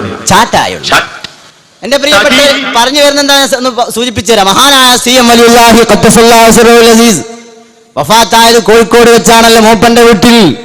അവിടെ വെച്ച് വഫാത്തായി ജനാസ മടവൂരിലേക്ക് കൊണ്ടുവരുന്ന രംഗമാണ് പകൽ അവതരിപ്പിക്കുന്നത്. പെട്ടെന്ന് ആംബുലൻസ് കിട്ടാതെ വന്നപ്പോ വേറൊരു വണ്ടി ഉസ്താദൊക്കെ ബന്ധപ്പെട്ട്, അങ്ങനെ പറയുമ്പോഴേ ഉസ്താദിന്റെ ബന്ധം എപ്പോഴും ആണല്ലോ. അങ്ങനെ ഉസ്താദൊക്കെ ബന്ധപ്പെട്ട് വേറെ വണ്ടി റെഡിയാക്കി ആ വണ്ടിയിൽ ജനാസയുമായി ഇങ്ങനെ പോരുന്ന സമയത്ത് മർക്കസിന്റെ മുമ്പിലെത്തിയപ്പോ, മർക്കസിന്റെ കവാടത്തിന്റെ മുമ്പിലെത്തിയപ്പോ ആ ജനാസയുള്ള വണ്ടി അവിടെ ഓഫായി പോയി. അവിടെ വണ്ടി ഓഫായി പോയി. ഓഫായിട്ട് ചാട്ടാക്കാൻ നോക്കുമ്പോ ചാട്ടായില്ല. കൃത്യം 5 മിനിറ്റ് റെഡി ടൈമാ. 5 മിനിറ്റ് കഴിഞ്ഞപ്പോ പിന്നെ ചാട്ടായി. ഇനി ആൾ തുടരട്ടെ. വണ്ടിയുമായി മടവൂരിലേക്ക് നീങ്ങി. ആ മടവൂരിൽ ഇന്നും എന്നും എപ്പോഴും എല്ലാ ടൈമിലും ഉസ്താദിനെ നിയന്ത്രിച്ചുകൊണ്ടിരിക്കുന്നത് CM വലിയുള്ളാഹിയാണ്. ഈ മടവൂർ വെച്ച് ഞാൻ ചോദിക്കട്ടെ, CM വലിയുള്ളാഹിയാണ് അയാളെ നിയന്ത്രിക്കുന്നതെങ്കിൽ ഈ ജാതി കുലുമാലിലും ഗതികേടിലും അയാൾ വന്ന് ചാടുമായിരുന്നോ? പച്ച നുണയല്ല അവർ പറയുന്നത്. ഈ പറഞ്ഞതിൽ എന്തെങ്കിലും സത്യമുണ്ടോ? ഇത് മടവൂരാണ്. മഹാനായ CM വലിയുള്ളാഹി മക്കാമിന്റെ അരികത്ത് വെച്ചുകൊണ്ട് ഞാൻ പറയുന്നു, അങ്ങനെ ഒരു സംഭവം നടന്നിട്ടില്ല. ആ ആ വാഹനത്തിന്റെ തൊട്ട് പിന്നിൽ സഞ്ചരിച്ച ആളാണ് അല്ലേ TPC മുഹമ്മദ് ഫൈസി ഉസ്താദ് കൂടെ ഉണ്ട്, ഷറഫുദ്ദീൻ മാസ്റ്റർ. അങ്ങനെ സംഭവം ഉണ്ടായോ? വണ്ടി മർക്കസിന് മുമ്പിൽ ഓഫായോ? മർക്കസിന്റെ മുമ്പിൽ അങ്ങനെ വണ്ടി ഓഫായിട്ടില്ല. അപ്പൊ ഈ മടവൂരി എന്ന് പറയുന്ന ഈ വിഷവൃക്ഷം ഇവിടെ പടർന്ന് പന്തലിക്കണല്ലോ, അതിന് വളർത്തെടുക്കണം. ആ കാലത്ത് തന്നെ ഞങ്ങളാണ് ഇതിന് വളർത്തെടുത്ത് വളർത്തി വലുതാക്കിയതെന്ന് സമ്മതിക്കാണ്. ഞങ്ങളായിട്ടാണ് ഏറ്റവും കൂടുതൽ ബന്ധം, കാന്തപുരസ്താദിനായിട്ടാണ് ബന്ധം, മർക്കസുമായിട്ടാണ് മടവൂരിന്റെ ബന്ധം. ഈ ബന്ധം സ്ഥാപിക്കാണ്. വെറുതല്ല ഇയാളാണ് ഇതിൽ പ്രധാന പ്രതി എന്ന് പറയാൻ കാരണം. ഈ മടവൂരി എന്ന് പറയുന്ന ഈ മഹാവിഷവൃക്ഷം ഉണ്ടല്ലോ, ഈ വൃക്ഷം ഇവിടെ പടർന്ന് പന്തലിക്കാനുള്ള വളം കൊടുത്തതൊക്കെ ഈ കാന്തപുരാണ്, ഈ കാന്തപുരം വിഭാഗമാണ്. അവർക്ക് ഇതൊന്നും കൈയെഴുകാൻ കഴിയില്ല. ഞങ്ങൾ അംഗീകരിക്കണില്ല, ഞങ്ങൾ ഹോസ്പിറ്റലിന്റെ ആൾക്കാരാണ്, ഞങ്ങളിതൊന്നും അറിയില്ല, കണ്ടിട്ടില്ല, കേട്ടിട്ടില്ല എന്ന് ഇപ്പോൾ വിലപിച്ചു കഴിഞ്ഞാൽ വിടൂലങ്ങളെ. എന്താ വിചാരിച്ചത്? തെളിവുകളുണ്ട് ഇവിടെ, മനസ്സിലായോ? കഴിഞ്ഞില്ല. ഇനി അങ്ങനെ മടവൂരിന്റെ വണ്ടി അങ്ങനെ 10 മിനിറ്റിന് ശേഷം ചാട്ടായിൻ്റെ ശേഷം പിന്നെ ഇങ്ങനെ പോയി മടവൂര് മക്കാമിലെത്തി അവിടെ കൊണ്ടുപോയി കുഴിച്ചിട്ട് അങ്ങനെ മറയതിന് ശേഷം പിന്നെ അടുത്ത സ്റ്റെപ്പ് എന്താണ്? തെൽക്കീൻ ചൊല്ലി കൊടുത്തത് കാന്തപുരാണ്. അവിടെ പിന്നെ ആദ്യത്തെ മയ്യിത്ത് നിസ്കാരത്തിന് നേതൃത്വം കൊടുത്തത് കാന്തപുരാണ്. എല്ലാം കാന്തപുരാണ്. പറട്ടെ. ബഹുമാനപ്പെട്ട ഖമറുൽ ഉലമ വഫാത്തിന്റെ സമയത്ത് അവിടെ എത്തി അവസാനത്തെ തെൽക്കീൻ ചൊല്ലിക്കൊടുത്ത് ബഹുമാനപ്പെട്ടവർ ആദ്യത്തെ ദിയാർത്ത് നേതൃത്വം അവർ കുളിപ്പിക്കാൻ അവർ കൂടി. അങ്ങനെ എന്ത് വിഷയം ഉണ്ടെങ്കിലും ഹയാത്ത് കാലത്ത് ഏത് കാര്യം അവരോട് ചോദിക്കാൻ പോകും. പിന്നീട് വഫാത്തിന് ശേഷം എപ്പോഴും അവരുമായി ബന്ധപ്പെടും. ഇപ്പം എന്തോ ഒരു പ്രധാനപ്പെട്ട പ്രശ്നം ഉണ്ടെങ്കിൽ സാധാ ഓരോ മധുഹ് ദർസിൽ ഇങ്ങനെ പറയും. നിങ്ങൾ അവിടെ പഠിക്കുന്ന കുട്ടികളോട് ചോദിച്ചു നോക്കി, എപ്പോഴും പ്രസംഗത്തിൽ അവരെ മധുഹ് പറയും, അവർ ചരിത്രം പറയും. അപ്പൊ ഈ വക കലാപരിപാടിയൊക്കെ കഴിഞ്ഞു, തെൽക്കീൻ ചൊല്ലൽ കഴിഞ്ഞു, മയ്യിത്ത് നിസ്കാരം കഴിഞ്ഞു. അടുത്ത സ്റ്റെപ്പ് എന്താ? അടുത്ത സ്റ്റെപ്പാണ് ജാറുണ്ടാക്കണം. ജാറുണ്ടാക്കിയിട്ട് അതിന് ഉദ്ഘാടനം ചെയ്യാൻ വേണ്ടി ഇവർ സമീപിച്ചത് പാണക്കാട് തങ്ങളെയാണ്. ആ ചരിത്രം ഒന്ന് പറയട്ടെ. നോക്കൂ നിങ്ങൾ, അതുകൊണ്ടല്ലേ ബഹുമാനപ്പെട്ട പാണക്കാട് സയ്യിദ് മുഹമ്മദ് അലി ശിഹാബ് തങ്ങൾ ശൈഖുന മടവൂരിന്റെ മക്കാം അതിന്റെ ആ മസാറ് ഉദ്ഘാടന കർമ്മം നിർവഹിക്കാൻ വേണ്ടി ആളുകൾ ശംസുലമയുടെ സന്നിധിയിലേക്ക് പോയി. ശംസുലമ പറഞ്ഞു, നിങ്ങൾ പാണക്കാട് തങ്ങളടുത്ത് പോകണം, മുഹമ്മദ് അലി ശിഹാബ് തങ്ങളടുത്ത് പോകണം. ശംസുലമയുടെ കൽപ്പന. ആളുകൾ ചെന്നപ്പോൾ മുഹമ്മദ് അലി ശിഹാബ് തങ്ങൾ എന്താ പറഞ്ഞു? ഓ, ഞാൻ അങ്ങോട്ട് പെട്ടെന്ന് വരാം പറഞ്ഞില്ല. മുഹമ്മദ് അലി ശിഹാബ് തങ്ങൾ അന്ന് പറഞ്ഞ മാതൃകാപരമായ നിർദ്ദേശം. തങ്ങൾ പറഞ്ഞു, അവരുടെയൊക്കെ മക്കാമിൻ്റെ ഉദ്ഘാടനം ചെയ്യാൻ അതിന് അർഹതപ്പെട്ട ആളുകൾ തന്നെ വേണം. നോക്കൂ നിങ്ങൾ, അതുകൊണ്ട് നിങ്ങൾ ശംസുൽ അടുത്തേക്ക് പോവുക, അവിടുത്തെ നിർദ്ദേശം സ്വീകരിക്കുക. ചെന്ന ആളുകൾ ചിരിച്ചു പറഞ്ഞു, ഞങ്ങൾ അവിടുന്നാണ് വരുന്നത്, അവിടെ നിന്ന് ഇങ്ങോട്ട് പറഞ്ഞതാണ്. പിന്നീടെന്താ? എന്നാൽ വടകര മുഹമ്മദ് ഹാജി തങ്ങൾ, ആ കാലഘട്ടത്തിലുള്ള അള്ളാഹിന്റെ ഔലിയാക്കൾ പ്രധാനി, അവരെ കൊണ്ട് ഉദ്ഘാടനം ചെയ്യിപ്പിക്കാം. ശംസുലമയും പാണക്കാട് മുഹമ്മദ് അലി ശിഹാബ് തങ്ങളുടെയും എടുത്ത തീരുമാനം ഈ ഉമ്മത്തിന് വലിയ മാതൃകയാണ്. ഒരു സംശയവുമില്ല, ഈ വിഷയത്തിൽ പാണക്കാട് തങ്ങളെടുത്ത തീരുമാനം ഉമ്മത്തിന് മാതൃക തന്നെയാണ്. കാരണം തങ്ങൾക്കും മനസ്സിലായി, ഈ വടുപിരാന്തന്റെ ചാറ ഞാൻ ഉദ്ഘാടനം ചെയ്ത് കഴിഞ്ഞാൽ കാലാകാലന്റെ മേത്തുന്നത് പോകില്ല. അപ്പൊ തങ്ങൾ ഈക്കൻ്റെ അടുത്തേക്ക് വിട്ടു. അതാണ് കുറച്ചുകൂടി പറ്റിയ സാധനം, അങ്ങോട്ട് വിട്ടുപോളി എന്ന് പറഞ്ഞ്. അപ്പൊ ബലു പറഞ്ഞ്, അല്ല ഈക്കാണ് നിങ്ങളെടുത്തേക്ക് വിട്ടത്, അപ്പൊ എന്താ ചെയ്യാം? അപ്പൊ തങ്ങൾ സമർത്ഥമായിട്ട് ഇതിമ തടി വരികയും. അങ്ങനെയാണ് വടകര മുഹമ്മദ് ഹാജി തങ്ങൾ പറഞ്ഞ ചങ്ങായി ഉണ്ടല്ലോ ഈ ജാര ഉദ്ഘാടനം ചെയ്യണത്. അത് പറ്റിയ ആള് മൂപ്പരായിരുന്നു. കേട്ടോളി, എന്തുകൊണ്ടാണ് വടകര മുഹമ്മദ് ഹാജി തങ്ങൾ ഇതിന് പറ്റിയ ആളെന്ന് പറയാൻ കാരണം, അയാളും മനുഷ്യന്മാരോട് കുറെ ക്രൂരത ചെയ്ത മനുഷ്യനാണ്, സ്വന്തം കെട്ടിയോളോട് വരെ ക്രൂരത ചെയ്ത മനുഷ്യനാണ്. അയാളല്ലാതെ വേറെ ആരാ ഉദ്ഘാടനം ചെയ്യാൻ പറ്റിയത്? കേട്ടോളി.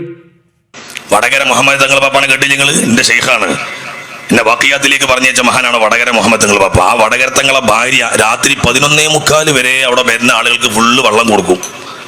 11:45 വരെ വെള്ളം കൊടുത്ത ആ സാധു പെണ്ണെന്ത് ചെയ്തു? ഒരു രാത്രി 11:30 ആയപ്പോ കുഴങ്ങിയിട്ടൊന്ന് കിടന്നു. മഹാനായ വടകര തങ്ങൾ പാപ്പയും കിടന്ന് ലൈറ്റ് ഓഫ് ആക്കിയപ്പോ തന്നെ ഒരാൾ ബെല്ലടിച്ചു. ഏതോ രാജ്യത്ത് തങ്ങളപ്പാനെ കാണാൻ വന്നതാണ്. ബെല്ലടിച്ചപ്പോ ഈ വടകര ഷെയ്ഖ് നീച്ചിട്ട് എന്ത് ചെയ്തു? നോക്കുമ്പോ ഒരു യാത്രക്കാരനാണ്. പോണ അവിടെ നിന്ന് പറയാൻ പറ്റുമോ? യാത്രക്കാരനെ സ്വീകരിക്കേണ്ട ഒരു വലിയ ഒരു പദവില്ലേ, കയറിയിരിക്കുക എന്ന് പറഞ്ഞിരുന്നു. മൂപ്പര് ഭാര്യയോട് പറഞ്ഞു, പത്തുമോ രസം ചായ ഉണ്ടാക്കിക്കാൻ. ഭാര്യ പറഞ്ഞു, എനിക്ക് നീ നീച്ചാൻ വയ്യാറുന്നു. എന്നാ ചടക്കിടുന്നു പറഞ്ഞു. ആ ഒരൊറ്റ വാക്ക് മുഖേന 9 കൊല്ലം മുഹമ്മദ് വടകര തങ്ങളെ ഭാര്യ കിടന്നു എന്നാ. പിന്നെ നീച്ചിട്ടില്ല, മരിച്ചോളും. അറിയങ്ങള് എന്റെ ശ്രോതാക്കൾ പറയൂ, ഇയാള് തന്നെയല്ലേ മടവൂരിന്റെ ജാറ ഉദ്ഘാടനം ചെയ്യാൻ പറ്റത് അല്ലേ? ഒരു കാര്യമില്ലാതെ സ്വന്തം കെട്ടിയോളെ 9 കൊല്ലം തളർത്തിയിട്ട മനുഷ്യൻ, അങ്ങനെ കൊന്നുകളഞ്ഞ മനുഷ്യൻ തന്നെയല്ലേ മടവൂരിന്റെ ജാറ ഉദ്ഘാടനം ചെയ്യാൻ പറ്റത്? വക്ക് പൊട്ടിയ ചട്ടിക്ക് കണ മുറിഞ്ഞ കയ്യിൽ എന്ന് പറഞ്ഞ മാതിരി മടവൂരിന്റെ ജാറ ഉദ്ഘാടനം ചെയ്യാൻ വടകര തങ്ങൾ തന്നെയാണ്, ഒരു സംശയം വേണ്ട. അപ്പൊ സുഹൃത്തുക്കളെ, ജാറും കെട്ടി അന്ന് മുതൽ തുടങ്ങിയതാണ്. ഇപ്പത്തെ ഈ ചോട്ടകളൊക്കെ ഇപ്പം ഇറങ്ങിയതല്ലേ. അന്ന് മുതൽ തുടങ്ങിയതാ കാന്തപുരം ഈ കറാമത്ത് പറച്ചില്. അയാളാണിത് ഇവിടെ വളർത്തി വലുതാക്കിയത്. ഈ വക സകല തോന്നിയാസും ഈ വിശ്വാസ ജീർണതക്കും വഴിമരുന്നിട്ടതും തുടക്കം കുറിച്ചത് അച്ചങ്ങായിയാണ്. ഇനി അയാൾ പറച്ചിൽ തുടങ്ങണം കറാമത്ത്. കേട്ടോളി. അങ്ങനെ അഹ്ലുസ് സുന്നത്ത് വൽ ജമാഅത്തിന്റെ വളർച്ചയ്ക്ക് വേണ്ടി ഗണ്ണന പ്രസംഗത്തിലും വാദപ്രതിവാദത്തിലും ഒന്നും പോകാതെ ഇരുന്ന സ്ഥലത്തുനിന്ന് നിയന്ത്രിച്ചിരുന്ന ആളാണ് ബഹുമാനപ്പെട്ട CM വലിയുള്ളാഹി തങ്ങളവറുകൾ. അപ്പൊ സുഹൃത്തുക്കളെ, മടവൂർ എങ്ങോട്ടും പോകാതെ ഇരുന്ന സ്ഥലത്ത് ഇരുന്നിട്ട് വാദപ്രതിവാദം നിയന്ത്രിച്ചിരുന്നു. പിന്നെ എന്തിനോട് നിങ്ങളെ പോലത്തെ ചോട്ടാ മോര്യന്മാർ സ്റ്റേജ് കയറി വാദപ്രയോഗം നടത്തിയത്? മടവൂരിന് ഇരുന്ന സ്ഥലത്ത് നിങ്ങൾ വാദപ്രയോഗം നടത്താനുള്ള കഴിവില്ലായിരുന്നോ? അപ്പൊ അതൊരു കറാമത്ത്. രണ്ടാമത്തെ കറാമത്ത് ഇയാൾ പറട്ടെ. അതിൽ ഒരു ചെറിയ എളിയ ഒരു ഖാദിമ് എന്ന നിലക്ക് എനിക്ക് തന്നെ ബഹുമാനപ്പെട്ട CM വലിയുള്ളാഹി അവറുകളിൽ നിന്ന് ഉണ്ടായ അനുഭവ സത്യങ്ങൾ ധാരാളമുണ്ട്. പാലക്കാട്ട് പൂടൂർ എന്ന സ്ഥലത്ത് വഹാബികളുമായി വാദപ്രതിവാദത്തിന് പോകാൻ ഒരുങ്ങിയപ്പോൾ EK ഹസ്സൻ മുസ്ലിയാർ ഹജ്ജിന് പോയ സമയം ഞങ്ങളെല്ലാം കൂടി പോകുമ്പോൾ ബഹുമാനപ്പെട്ട CM വലിയുള്ളാഹിനെ കൊണ്ട് ധാരിപ്പിക്കണം, വലിയൊരു വാദപ്രതിവാദം അതിന് മുമ്പ് നടത്തിയിട്ടില്ല, അതുകൊണ്ട് അവിടുത്തെ ദുആ വേണം എന്ന് ആലോചിച്ച് ഞാൻ 3 or 4 സ്ഥലത്ത് പോയി. ചെല്ലുമ്പോഴൊക്കെ പറയുക ഇപ്പോൾ ഇവിടുന്ന് പോയിട്ടേ ഉള്ളൂ, ചുരുക്കത്തിൽ കണ്ടില്ല. വളരെ ദുഃഖത്തോടു കൂടി പോയി പാലക്കാട്ട് ചെന്ന് മഞ്ഞക്കുളം മക്കാമിൽ കയറി ദുആ ചെയ്ത് സിയാറത്ത് നടത്തി വാദപ്രതിവാദത്തിൽ പോകാൻ ഒരുങ്ങിയപ്പോഴാണ് മടവൂർ സ്വദേശിയായ ഒരാൾ ഓടി വന്ന് അസ്സലാമു അലൈക്കും എന്ന് പറഞ്ഞ് എൻ്റെ കൈ പിടിക്കുന്നു. എന്നിട്ട് എന്നോട് പറയുന്നു, എന്നെ CM വലിയുള്ളാഹി നേരിട്ട് നിങ്ങളിലെ അടുക്കലേക്ക് അയച്ചതാണ്, നിങ്ങൾ വാദപ്രതിവാദം നടത്തണം, അതിന് പോയിക്കൊള്ളാൻ നിങ്ങൾക്ക് സമ്മതം തന്നിരിക്കുന്നു, വിജയിക്കും എന്ന് അറിയിച്ചിട്ടുണ്ട്. ആ വാദപ്രതിവാദത്തിൽ 90 വീട്ടുകാർ മുജാഹിദ് പ്രസ്ഥാനത്തിൽ നിന്ന് മടങ്ങുകയും അവിടെ പറളി വഹാബികളുടെ കോട്ടയായ ആ പ്രദേശത്ത് തന്നെ പൂടൂരിലെ മടങ്ങിയ സുന്നികളും പറളിയിലെ സുന്നികളും ചേർന്നുകൊണ്ട് ഒരു പള്ളി ഉണ്ടാക്കുകയും അവിടെ ജുമുഅ സ്ഥാപിക്കുകയും ചെയ്തത് നിങ്ങൾക്ക് പാലക്കാട് ജില്ലയിൽ പോയി നോക്കിയാൽ കാണാവുന്നതാണ്. സഹോദരങ്ങളെ, ഇത് 15-16 കൊല്ലം മുമ്പ് ഇയാൾ പ്രസംഗിച്ചതാ. ഈ ചോട്ടകളൊക്കെ ഇപ്പോഴല്ലേ തുടങ്ങിയത്, സോഷ്യൽ മീഡിയന്റെ കാലത്ത്. അന്ന് ഇയാൾ തള്ളിയതാണ് ഈ തള്ളല്. പാലക്കാട് ജില്ലയിലെ പൂടൂര് എന്ന സ്ഥലത്ത് വാദപ്രയാഗത്തിന് പോയി മടവൂരിന്റെ ആശീർവാദം കൊണ്ടുപോയി. അങ്ങനെ 90ഓളം മുജാഹിദ് കുടുംബങ്ങൾ ഈ ഖുറാഫാത്തേക്ക് തിരിച്ചു വന്നു, ഈ കുബൂരിസത്തിലേക്ക് തിരിച്ചു വന്നു. പച്ചക്കള്ളാണ് ഇയാൾ പറയണത്. 90 പോയിട്ട് 9 കുടുംബങ്ങൾ അവിടെ വന്നിട്ടില്ല. മനസ്സിലായോ? അവിടെ അന്നൊന്നും മുജാഹിദ് പ്രസ്ഥാനത്തിന് വളക്കൂറുള്ള മണ്ണാണ്. അപ്പൊ സുഹൃത്തുക്കൾ, അത് മാത്രമല്ല, ഇയാൾ എവിടൊക്കെ വാദപ്രയോഗം നടത്തിയോ അവിടൊക്കെ മുജാഹിദ് പ്രസ്ഥാനം വളർന്നിട്ടുള്ളൂ. ഓരോ പ്രദേശത്ത് പരിശോധിച്ച് നോക്കി ഇയാൾ വാദപ്രയോഗം നടത്തിയ സ്ഥലങ്ങളൊക്കെ. ഇയാൾ എന്നല്ല, ഇയാളെ ശിഷ്യന്മാർ വാദപ്രയോഗം നടത്തിയ സ്ഥലങ്ങൾ എന്താ അവസ്ഥ? എവിടൊക്കെ ഖണ്ഡനങ്ങൾ നടത്തിയിട്ടുണ്ടോ, എവിടൊക്കെ മണ്ഡല പ്രസംഗങ്ങൾ നടത്തിയിട്ടുണ്ടോ, എവിടൊക്കെ വാദപ്രയോഗം നടന്നിട്ടുണ്ടോ അവിടൊക്കെ ഈ തൗഹീദ് വളർന്നിട്ടുള്ളൂ, പ്രചരിച്ചിട്ടുള്ളൂ.